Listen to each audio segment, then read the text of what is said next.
Hi everyone. This week's Parshat is Parshat Chayei-Sarah. Now, I heard a beautiful Devar Torah from one of my Rebbeim in Yeshiva, Rabbi Moshe Pelayav. He was talking about a story that happened to Rabbi Akiva. And even in Rabbi Akiva's shir, he had the problem sometimes. Some of his talmidim, some of his students would fall asleep, as they say, as I'm personally very tired right now.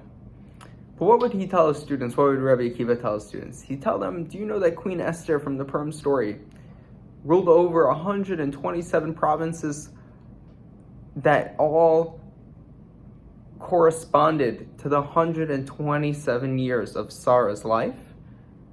To take a step back for a second, it's fascinating. Why is one Ma Kesher? What's the connection here between the years of Sarah's life and the amount of areas that Queen Esther ruled, number one, and number two, why is Rabbi Akiva telling this to his students as they fall asleep? What's going on here?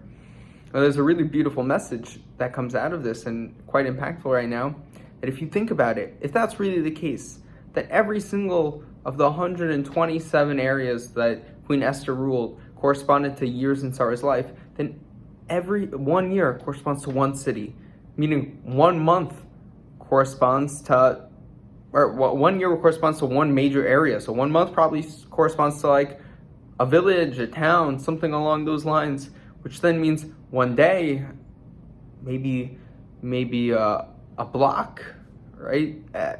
A minute, a few houses, a second, a home. It's when you think about it on that level, it's pretty impactful. And when you think about it even more, the real message that's coming out here that Rabbi Akiva is trying to convey to his students is that every single second of your life, if a second of your life corresponds to a house in a city that could build up to 127 major areas of where people live, that 1 second is so precious. So my bracha to everyone this week, that we could really learn from Sarah, that her great etc. granddaughter Esther was able to rule over so much land based on her merit, that every single second of our lives are so valuable to an extent that we might not even be able to comprehend as we live now, but could have such an impact down the road for all of our descendants. And something important to learn about Sarah is that it says that all the years of her life were equally as good. We've spoken about this in the past, but a beautiful way to interpret this is that regardless of what happened to her that year, she treated it the same way. She acted the same way as she would have had otherwise. So we should all take these two messages of making sure every second counts and putting in, acting the same way, not getting flustered by what's going on around us. And with that, I hope we all, one day, each and every one of us, merit 127 provinces for our children and grandchildren, great-grandchildren in the future. With that, I wish you all Shabbat Shalom.